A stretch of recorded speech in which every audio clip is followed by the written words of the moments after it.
नमस्कार, स्वागत है आप सभी का। मैं हूं आपके साथ सपना।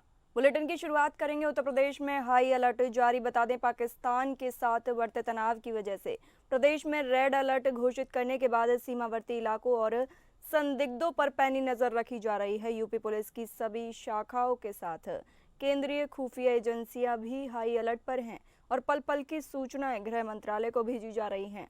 डीजीपी प्रशांत कुमार के निर्देश के बाद महत्वपूर्ण प्रतिष्ठानों, सैन्य ठिकानों आदि का सुरक्षा घेरा लगाकर मजबूत किया जा रहा है। खासकर नेपाल सीमा पर एसएसबी के साथ प्रदेश पुलिस ने चप्पे चप्पे की निगरानी और चेकिंग शुरू कर दी है। दरअसल बदलते हालात में प्रदेश में अराजक तत्वों द्वारा माहौल बिगाड़ने की साजिश रचे जाने की आशंका जताई गई है। इसके मद्देनजर पुलिस विशेष सतर्कता बरत रही है। खासकर लॉन्ग टर्म वीजा पर रहने वाले पाकिस्तानियों, बांग्लादेशी, रोहिंग्या समेत यूपी में मौजूद विदेशी नागरिकों की गतिविधियों पर पैनी नजर रखी जा रही है।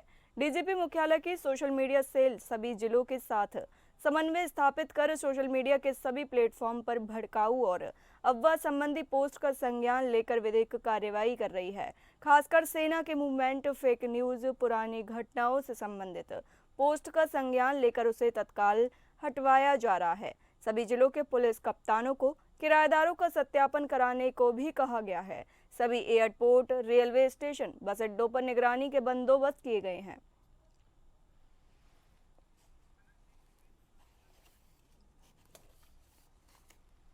इसी के साथ ही हमारे विशेष संवाददाता आनंद सिंह हमसे जुड़े हैं। आपसे जानेंगे सुरक्षा की दृष्टि से क्या क्या व्यवस्था की जा रही है।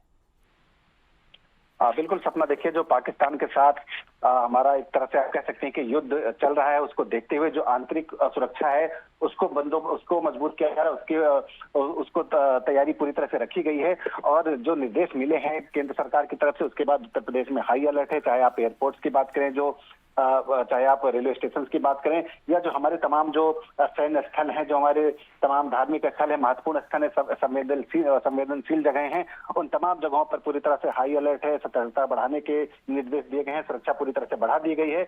और साथ ही साथ जो मिश्रित आबादी वाले क्षेत्र हैं, जो नेपाल बॉर्डर से लगता है, हमारा काफी एक लंबा बॉर्डर है नेपाल, जो हमारे सीमावर्ती जिले हैं, वहां पर पूरी तरह से जो खुफिया एजेंसियां हैं उनको अलर्ट किया गया है, पुलिस है उनको अलर्ट किया गया है। और साथ ही साथ आप ये कह सकते हैं कि जो आंतरिक सुरक्षा को मजबूत करने के लिए देश जब एक तरह से एक्ट ऑफ वार में लगा हुआ है, पाकिस्तान के खिलाफ हमारा अभियान लगातार जारी है, ऑपरेशन सिंदूर जारी है, उसके बाद कहीं न कहीं आंतरिक सुरक्षा को मजबूत बनाने के मकसद से जो जरूरी प्रयास किए जाने चाहिए थे, कदम उठाने जाने चाहिए थे, सभी कदम उठाए गए हैं। जी, बहुत बहुत धन्यवाद हमें यह जानकारी देने के लिए।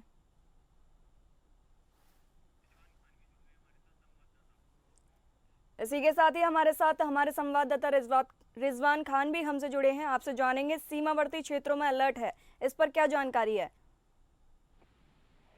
देखिए, निश्चित तौर पर पूजा, मैं आपको बता दूं कि जिस तरह से पहलगाम में 26 मासूमों को अपनी जान गंवानी पड़ी पूरे देश भर में, जिस तरह से लोगों में आक्रोश था, लोगों के जहन में, लोगों के मन में जिस तरह से एक बात चल रही थी कि आखिर भारत कब बदला लेगा इस पाकिस्तान ने जो कायराना हरकत की थी, जिसमें 26 लोगों को पहलगाम में आतंकियों ने उनको मौत के घाट उतार दिया था। लगातार लोगों के दिल में ये बातें चल रही थी, लोग लगातार कमेंट्स भी कर रहे थे। साथ ही साथ तमाम जनपदों में जो जुलूस भी निकल रहे थे, तमाम पाकिस्तान मुर्दाबाद के नारे भी लगाए जा रहे थे। लेकिन जिस तरह से हिंदुस्तान ने लगातार उस पर पूरी तरीके से सुरक्षा पहले अपना पुख्ता इंतजाम करने के लिए लगातार लोगों से भी अपील कर रहा था, और जिस तरह से पूरे देश में यानी 244 जनपदों में जिस तरह से मॉकड्रिल के जरिए लोगों को समझाने का काम किया जाना था, यानी 7 मई को जिस तरह से पूरे देश में कई जगहों पर सायरन और मॉकड्रिल के जरिए लोगों को अपनों जान कैसे बचानी है, अगर किसी युद्ध स्तर का जो हमला होता है उस पर किस तरह से हमको तैयार रहना है, जिसको लेकर लगातार जो तैयारियां जोरों पर थी। लेकिन जिस तरह से यानी 7 मई को पूरे देश में कई जगहों पर मॉकड्रिल होनी थी, सायरन बजना था, लेकिन 7 तारीख की रात में ही यानी भारत ने पाकिस्तान में जिस तरह से सायरन बजा है, तमाम जगहों पर उसने ब्लास्ट किया। तकरीबन जिस तरह से जो मसूद अजहर है, जो आतंकवादी था, उसके परिवार के जो 14 लोग मारे गए, यानी बहुत बड़ा खौफ का मंजर था। वहां पर तकरीबन 100 से ज्यादा लोगों की मौत हुई। जिस तरह से लोगों के जहन में चल रहा था कि आखिर भारत जो है पाकिस्तान पर कब अटैक करेगा, लेकिन जिस तरह से अटैक होने के बाद लगातार पाकिस्तान में खौफ का मंजर था। लेकिन जब जो जी बहुत बहुत धन्यवाद रिजवान खान हमें यह जानकारी देने के लिए। इसी के साथ ही गोरखपुर से पंकज श्रीवास्तव हमारे संवाददाता हमसे जुड़े हुए हैं। जैसे कि सीमावर्ती क्षेत्रों में अलर्ट है, इस पर क्या जानकारी है और किस तरह का माहौल है प्रदेश में? देखिए सपना, आपको बता दें कि गोरखपुर से लगभग 90 किलोमीटर की दूरी पे नेपाल बॉर्डर सनौली पड़ता है। वहां की अगर सुरक्षा की बात करें तो वहां सुरक्षा चाक चौबंद कर दी गई है। एसएसपी के जवान जो है वो लगातार चेकिंग कर रहे हैं और किसी भी संदिग्ध व्यक्ति अगर देखा जा रहा है तो उनसे गहन पूछताछ की जा रही है, उनके सामान को जांचा जा रहा है, उनको पूछताछ करके स्थानीय पुलिस से भी संपर्क किया जा रहा है, उसके बाद ही उन्हें आने दिया जा रहा है।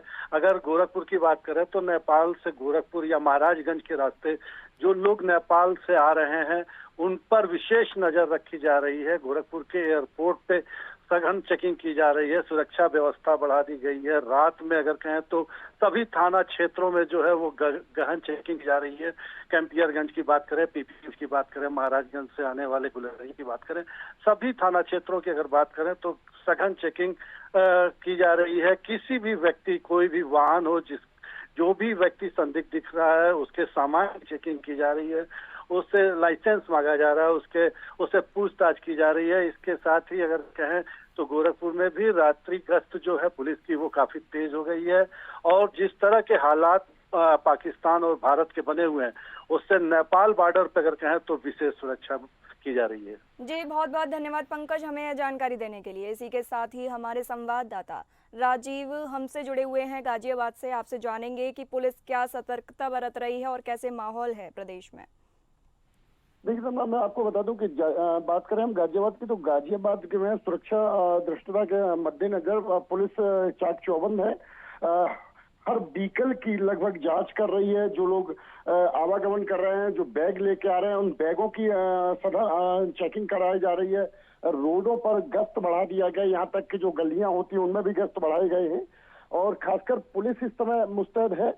चौक चौराहों पर लगी हुई है, रोडों को बारीकी से जांचा जा रहा है। और इतना ही नहीं समझ, मैं आपको ये बता दूं कि गाजियाबाद में कुछ जगहों की सुरक्षा इतनी बढ़ाई गई है, जैसे हिंडन एयरफोर्स के आसपास के जो है उसके कुछ किलोमीटर का जो दायरा है उसमें संदिग्ध लोग अगर दिखते हैं तो उनकी गिरफ्तारी की जानी चाहिए। इस तरह से मतलब कहना चाहिए गाजियाबाद में जो पुलिस है वो इस समय हाई अलर्ट मोड पर है और वो कोई भी जोखिम ऐसा नहीं उठाना चाहती ताकि कल के लिए उनके कोई सरदर्द बन जाए।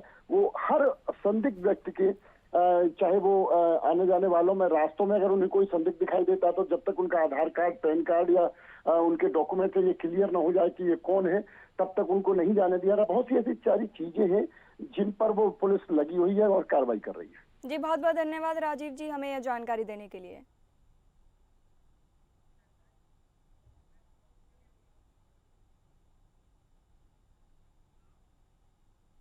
पहलगाम में हुए आतंकी हमले के बाद भारतीय सेना ने ऑपरेशन सिंदूर के तहत पाकिस्तान और पाकिस्तान के कब्जे वाले जम्मू और कश्मीर में 9 आतंकी ठिकानों पर मिसाइल हमला कर करारा जवाब दिया है। भारतीय सेना की इस बड़ी कार्रवाई के बाद कई प्रतिक्रियाएं भी सामने आ रही हैं। इसी कड़ी में उत्तर प्रदेश के सीएम योगी आदित्यनाथ ने बड़ा बयान दिया है। उन्होंने कहा कि अगर कोई हमारे आंतरिक मामलों में हस्तक्षेप करके हमारे नागरिकों को छेड़ता है, उनकी सुरक्षा में सेंध लगाता है, तो नया भारत जो विकसित भारत के आधारशिला बन चुका है वो उसको छोड़ेगा नहीं।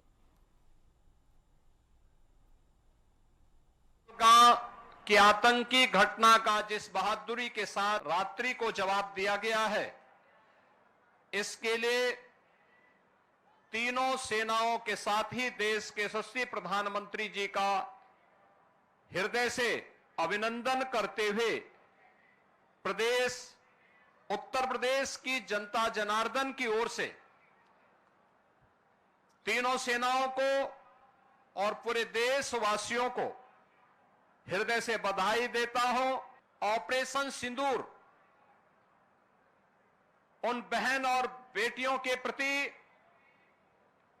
प्रधानमंत्री मोदी जी और देश की सेना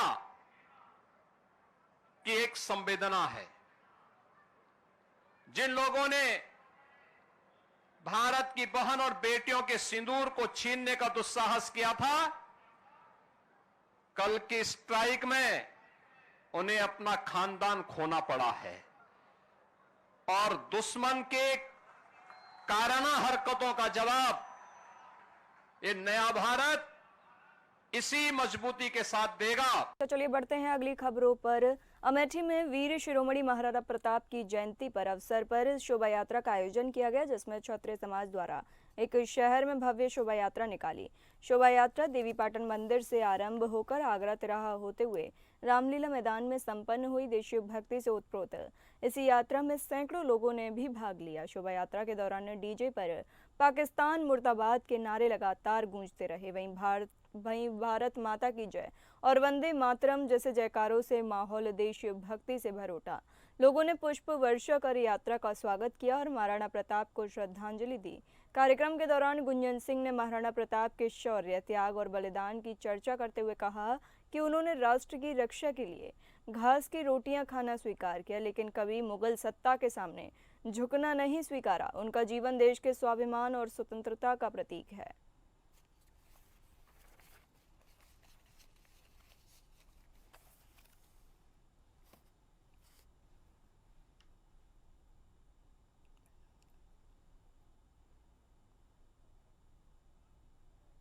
खबर बिजनौर से है, जहां पर एक दिल दहला देने वाली घटना सामने आ रही है। आपको बता दें, परिवार के एक भाई ने अपने दोस्तों संग मिलकर 14 वर्षीय बच्चे की हत्या कर दी।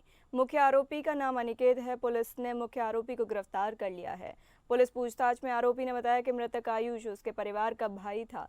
उसने आयुष के पिता से पैसे लेने के लिए अपने दोस्तों के साथ उसका अपहरण किया।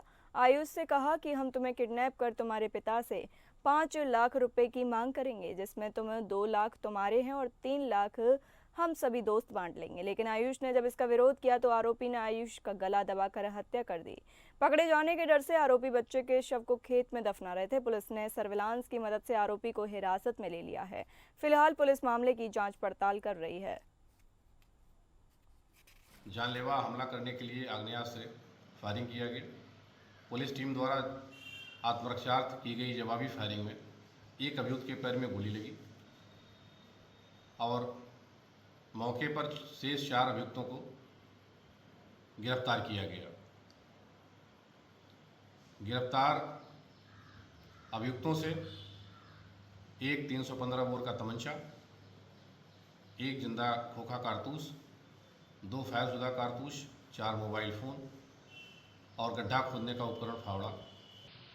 गुमशुदा आयुष के हत्याकांड का पुलिस टीम द्वारा पर्दाफाश करते हुए उसके शव की बरामदगी और 5 अभियुक्तों की गिरफ्तारी की गई। खबर यूपी के चंदौली से है, जहां मुख्यमंत्री योगी आदित्यनाथ के आदेशों की धज्जियां उड़ती हुई नजर आ रही हैं। सीएम योगी सार्वजनिक स्थानों पर शराब सेवन पर रोक लगाने का आदेश दिए थे, लेकिन अब के आदेश के बाद भी शराबी सार्वजनिक स्थानों पर शराब का सेवन करने से बाज नहीं आ रहे। जिला मुख्यालय स्थित इलिया तिराहे के पास हाईवे किनारे अंग्रेजी शराब की दुकान बेधड़क संचालित हो रही है और दुकान के सामने ही सड़क किनारे शराब पीने वालों का जमावड़ा लगा रहता है। स्थानीय लोगों का कहना है कि शराबियों की वजह से हाईवे पर जाम की स्थिति बनी रहती है, जिससे वाहन चालक परेशान होते हैं और स्थानीय नागरिकों ने प्रशासन से मांग भी की है इस मामले में सख्त कार्रवाई हो और हाईवे को शराब गली बनने से बचाया जाए। यदि स्थिति पर तत्काल नियंत्रण नहीं पाया गया तो कभी भी बड़ा हादसा या कानून व्यवस्था की गड़बड़ी हो सकती है।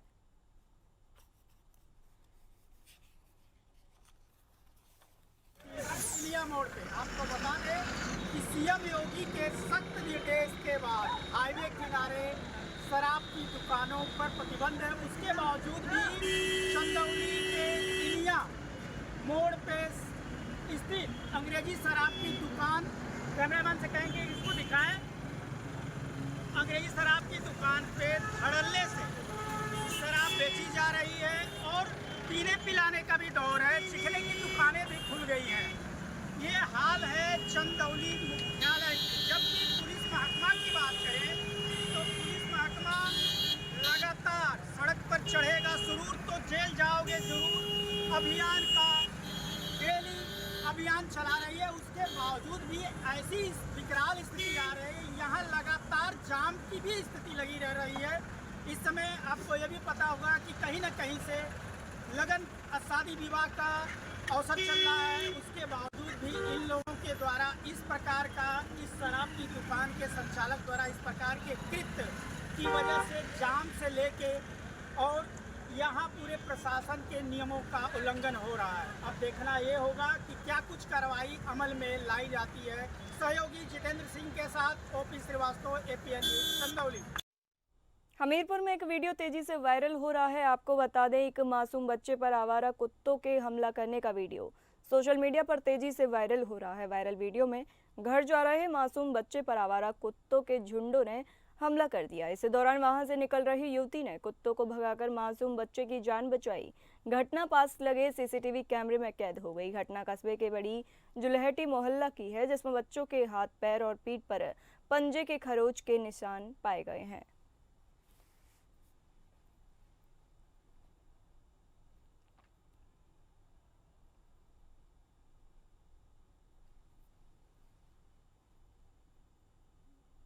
यूपी के कौशाम्बी में ओवरलोडिंग के खिलाफ प्रशासन ने बड़ी कार्रवाई की। पुलिस ओवरलोडिंग वाहनों के खिलाफ विशेष चेकिंग अभियान चला रही है। पुलिस ने परिवहन और माइनिंग विभाग की संयुक्त टीम ने जिले भर में चेकिंग अभियान चलाया। पुलिस ने चेकिंग अभियान के तहत 130 ओवरलोड वाहनों को सीज किया। इस दौरान 50 लाख रुपए से ज्यादा का जुर्माना भी वसूला गया। प्रशासन का कहना है कि जिले में ओवरलोडिंग पर पूरी तरह अंकुश लगाने के लिए आगे भी इसी तरह की सख्त कार्रवाई जारी रहेगी। खनन के संबंध में जो लगातार डंपर चल रहे थे, ओवरलोडेड ट्रक चल रहे थे, उन पर लगातार अंकुश लगाया जा रहा है। और पिछले एक महीने में लगभग 135 गाड़ियां पकड़ी गई। लगभग 60 लाख का जुर्माना लगा हुआ है और उसमें लगातार हम लोग मॉनिटर करते रहेंगे। खनन डिपार्टमेंट और तहसील डिपार्टमेंट इसमें और पुलिस डिपार्टमेंट, तीनों डिपार्टमेंट साथ में समन्वय स्थापित करते हुए इसमें पूरी कोशिश लगा रही है ताकि अवैध खनन रोका जाए और ओवरलोडेड ट्रक को भी रोका जाए, क्योंकि इससे बहुत सारी दिक्कतें होती हैं आसपास के लोगों को भी और राजस्व। यूपी के मुरादाबाद में पुलिस और बदमाशों के बीच मुठभेड़ हो गई। बता दें, जहां गौकशी करने वाले 5 बदमाशों के साथ पुलिस की मुठभेड़ हो गई। पुलिस को थाना मैनाठोर इलाके के जंगल में गौकशी की सूचना मिली थी। पुलिस ने मौके पर पहुंचकर 2 बाइक सवार 5 बदमाशों को घेर लिया। पुलिस की बदमाशों के साथ मुठभेड़ हो गई। पुलिस मुठभेड़ में 4 बदमाशों के पैर में गोली लग गई। गोली लगने से 4 बदमाश घायल हो गए। पुलिस ने घायल बदमाशों का सीएचसी कुंदरकी में भर्ती कराया। एसपी ग्रामीण कुंवर आकाश सिंह ने घटनास्थल का मुआयना किया। पुलिस ने 5 बदमाशों को मुठभेड़ में गिरफ्तार कर लिया।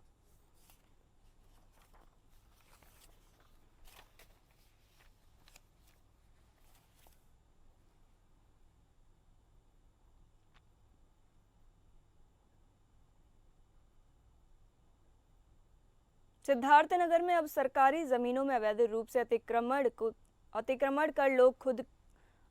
को लोग खुद ही हटवा रहे हैं। सभी लोग खुद बुलडोजर चलवाकर अतिक्रमण हटवा रहे हैं। दरअसल इन दिनों इंडो नेपाल सीमा के 15 किलोमीटर के दायरे में स्थित अवैध कब्जे को अतिक्रमण मुक्त किया जा रहा है। जिलाधिकारी ने बताया कि हम लोगों ने 625 अवैध अतिक्रमण क्षेत्रों को चिन्हित किया है, जिसमें 117 स्थानों को अतिक्रमण मुक्त कराया जा चुका है। बीते 2 दिनों में नौगढ़ एवं शोहरतगढ़ तहसील क्षेत्र में 3 मदरसा संचालकों ने नोटिस देने के बाद स्वतः अवैध अतिक्रमण को जमींदोज कर दिया, जिसमें एक मदरसा पूरी सरकारी जमीन पर बना हुआ था। एक मदरसा सरकारी जमीन पर स्थित है। तालाब को पाटकर फील्ड बन चुका था, वहां बुलडोजर से खोदकर फिर तालाब बनाया गया। देखिए, अवैध अतिक्रमण का प्रकरण पर जो गृह मंत्रालय का निर्देश के क्रम पर और यूपी सरकार का निर्देश के क्रम पर इंडो नेपाल बॉर्डर से 15 किलोमीटर का दिन सरकारी जमीन पर जितना भी अवैध अतिक्रमण है उसको नियमानुसार नोटिस देते हुए कार्रवाई करने के लिए निर्देशित किया गया है, जिसके क्रम पे जिला प्रशासन का स्तर से हम लोगों ने 625 के आसपास हम लोगों ने जो अवैध अतिक्रमण जो सरकारी जमीन से पहले से स्थित उसका हम लोगों ने चिन्हीकरण किया। और चिन्हीकरण के क्रम पे पिछले 10 महीना में लगभग 117 अवैध अतिक्रमण को हटाया गया और पिछले 10 दिन में हम लोगों ने काफी लोगों को नोटिस भी दिया और कुछ लोगों ने स्वतः प्रशासन का नोटिस प्राप्त करने के बाद स्वतः उनका कब्जा भी हटा दिया। बात करें सर कल की, तो कल कहाँ देखिए, कल बर्डपुर में नौगढ़ तहसील में 2 जगह पर एक मदरसा का अतिक्रमण है, एक बाउंड्री वॉल भी है। इन लोगों ने स्वतः नोटिस प्राप्त करते हुए मतलब अतिक्रमण हटाया और साथ साथ शौहरतगढ़ में भी ऐसे एक प्रकरण संज्ञान में आया। उन लोगों ने नोटिस प्राप्त करने के बाद स्वतः अपना अतिक्रमण को खाली कराया। अलीगढ़ जिले में एक दिल दहला देने वाला सड़क हादसे की खबर सामने आ रही है, जिसमें फिरोजाबाद जेल से बुलंदशहर न्यायालय पेशी पर लाए जा रहे एक गैंगस्टर आरोपी समेत 4 पुलिसकर्मियों की दर्दनाक मौत हो गई। हादसा अलीगढ़ के थाना लोधा क्षेत्र में चिकावटी मोड़ के पास हुआ, जहां पुलिस वैन एक खड़े कैंटर में जा घुसी। इस घटना ने न केवल पुलिस विभाग बल्कि आम जनमानस को भी झकझोर कर रख दिया है। जानकारी के अनुसार फिरोजाबाद जेल से एक सरकारी पुलिस वैन में एक सब इंस्पेक्टर, 4 सिपाही और एक गैंगस्टर आरोपी को बुलंदशहर कोर्ट में पेशी के लिए ले जाया जा रहा था। ये वैन अलीगढ़ जिले के लोधा थाना क्षेत्र में जैसे ही चिकावटी गांव के पास पहुंची, अचानक वो एक खड़े हुए भारी भरकम कैंटर में जा टकराई। टक्कर इतनी जबरदस्त थी कि वैन के आगे का हिस्सा पूरी तरह क्षतिग्रस्त हो गया और वैन में सवार लोगों को बाहर निकालने के लिए काफी मशक्कत करनी पड़ी। हादसे में सब इंस्पेक्टर राम संजीवन, कांस्टेबल बालवीर, कांस्टेबल रघुवीर, ड्राइवर कांस्टेबल चंद्रपाल और आरोपी गुलशन वर की मौके पर ही मौत हो गई। वहीं सिपाही शेरपाल सिंह गंभीर रूप से घायल हुए हैं, जिन्हें तुरंत अलीगढ़ मेडिकल कॉलेज में भर्ती कराया गया है, जहां उनका इलाज जारी है।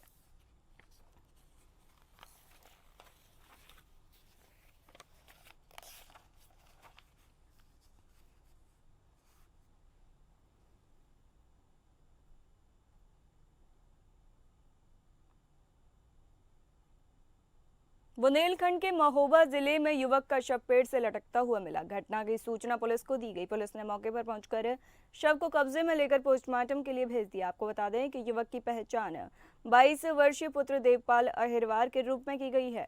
युवक की शादी कुछ दिन पहले ही हुई थी। विवाह के बाद पत्नी मायके चली गई थी। जब पत्नी मायके से लौट कर आई तो पति देवपाल रहस्यमय तरीके से गायब हो गया। परिजनों द्वारा चरखारी कोतवाली में पहुंचकर मौके की सूचना देकर युवक को तलाशने की गुहार लगाई गई। पुलिस युवक की तलाश में जुटी थी, लेकिन कब्रिस्तान में देवपाल का शव पेड़ से लटकता मिलने से हड़कंप मच गया। पुलिस ने मौत के वास्तविक कारणों का पता लगाने के लिए मृतक के शव का पंचनामा भरकर पोस्टमार्टम को भेजकर मामले की पड़ताल में पुलिस जुट गई है।